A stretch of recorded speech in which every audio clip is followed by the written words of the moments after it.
which would lead to an increase in the price inflation rate. And my colleague and I had a meeting with the statisticians in Germany who are in charge of calculating the index, or some representatives of the statistical offices. And we asked them, so could you give us examples of quality improvements that you take into account? Yeah, of course, and they gave us all these examples, computers, smartphones, everything. And then we asked, could you give us also an example of where you take into account the quality deterioration? And I kid you not, there was dead silence. They couldn't give us any example. Apparently this is not done. Yeah? Well, of course, that is a reason to believe that these adjustments that were made after the work of the Boston Commission lead to a downward bias in the HICP. But it's very difficult to come to a definitive conclusion here because quality is subjective.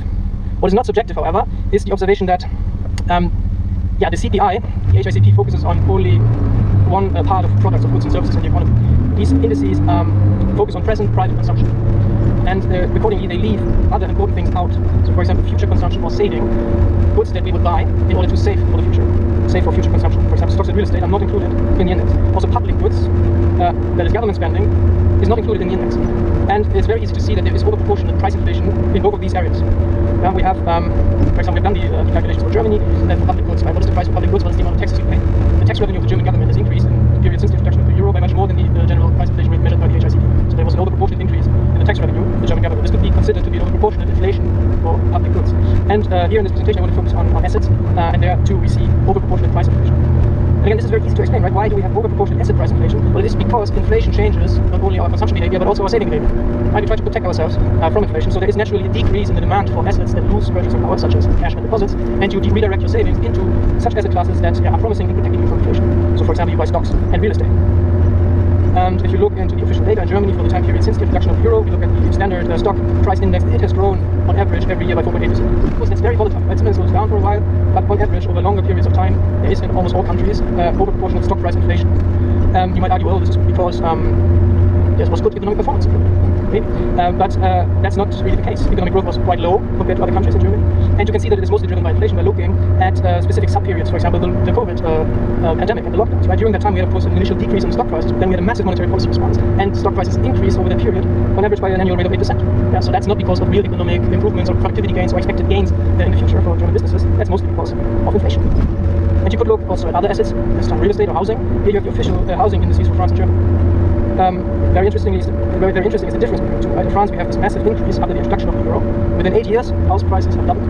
Quite substantial, and they haven't decreased again. They stagnated for a while after the crisis, and now, since recent years, they're increasing further. In Germany, house prices were stable before the crisis. There was no housing boom in Germany, but since the crisis, house prices accelerated. They have almost doubled since then. So, how does this compare to consumer price inflation? Here you have the corresponding HICP indices for two countries, and you can see that house price inflation was indeed above average, over proportionate house price inflation.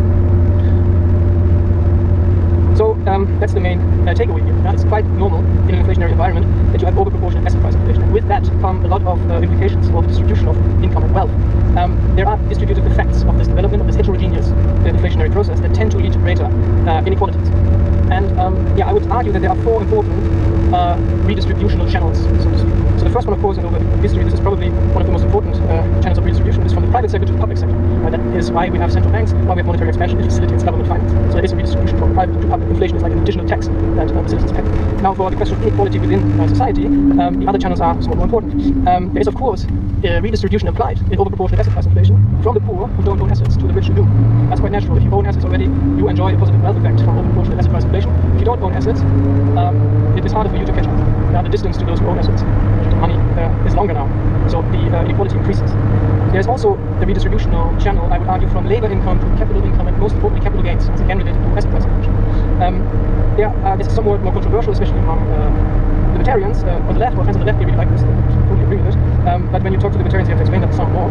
I would argue that the labor income in particular is relatively reduced in the inflationary process, because an inflationary environment leads to a crowding out effect in the investment behavior. General price inflation, and in particular overproportionate asset price inflation, makes speculative investments more attractive. That's somewhat of a misnomer because all investments are speculative, we know that. But what I mean by that is just investments that are targeted towards price increases of the assets that are bought. It's not really a productive investment where you produce real capital goods that increase the capital stock of the economy. And it is those latter productive investments that ultimately are necessary to increase wages and labor income, because it is real capital that makes labor more productive. And so when you have this crowding out effect in an inflationary environment, labor income is harmed. And of course you have benefits to capital gains because of overproportionate asset price inflation. And then lastly, there is a redistribution channel that's intergenerational. There has to be a redistribution from the young generations to the older generations. That's also easy to understand once you accept the initial redistribution channels. Of course, it's young people, young generation, that is particularly dependent on labor income and does not yet own assets. The older, on the other hand, have assets, and they receive additional capital income, and they benefit from a positive wealth effect in the face of overproportionate asset price inflation. Lastly, and when it comes to social mobility, overproportionate asset price inflation has an important effect because it drives up the wealth-to-income ratio in society. And the wealth-to-income ratio is a standard measure for social mobility. Right? How difficult is it to climb up the social ladder? This can be estimated by the wealth-to-income ratio. Overproportionate asset price inflation increases that ratio and thus undermines social mobility. So let us look at, again, our two examples here, France and Germany. You can see that there's a positive trend, and it looks suspiciously similar to what we've seen in the house price indices. And this shouldn't surprise anyone. The implications of this development, when we look at France, for example, we have a wealth-to-income ratio of about 3.5 in the 90s, and then with the introduction of the euro, this wealth-to-income ratio increases to 6. And overall wealth of the French population is 6 times as large as annual income of the population. What does that mean? Well, you can make back with the envelope calculation. With a wealth-to-income ratio of 3.5, it would take you 35 years with an average income and a saving rate of 10% to obtain the average level of wealth in society if you start from zero. 35 years, average income, 10% saving rate. When the wealth-to-income ratio is at 6, it would take you 60 years. It's much more difficult within one working life. And in recent years, the wealth-to-income ratio has increased even further to 7. It is now roughly at the same level as it was in before World War I.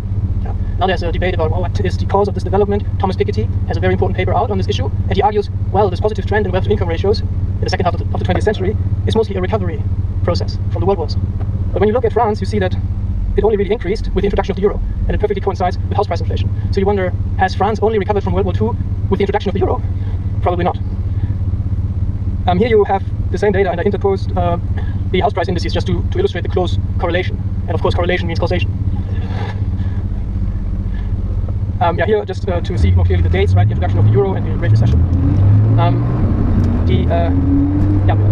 I think France for obvious reasons did that, but you could take other Southern European countries in particular, Spain, Italy, Portugal. They've all made similar developments.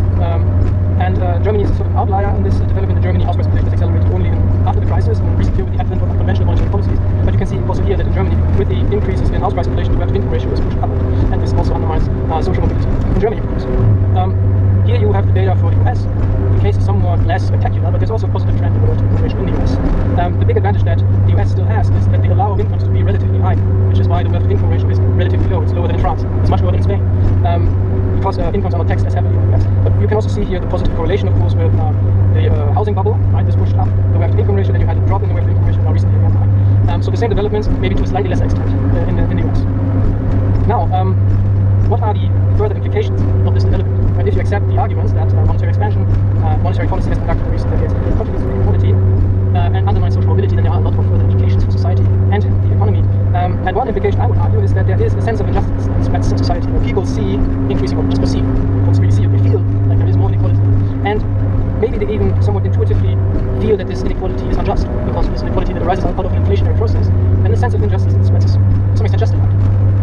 If inequality emerges out of productive economic activity, okay, most people intuitively, common sense of justice wouldn't be against that. But when it is actually a process that is inherently unjust, that is the inflationary process that leads to more inequality, then of course the sense of injustice is justified in a way. And this then contributes to some degree of resentment towards public institutions, to politics, to the economic system as a whole. And again, that seems to be justified when this process that leads to this inequality is inherently unjust. Now what could be done about it?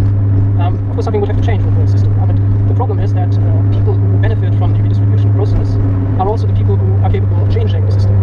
But it's not in their self-interest to do so because they are benefiting from it. And that leads to some degree of collective corruption, as Thorsten Polleit called it in a publication in the QJE from 2011, I think. I think that's a great term. There is a degree of collective corruption, even if the problems are perceived, they are known, they are not admitted in public discourse, because it's not in the interest of those who can change it.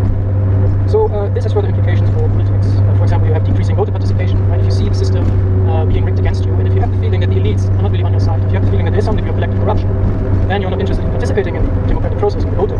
So you have decreasing voter participation, and you have a shift towards politically extreme parties on the left and the right. To some extent, you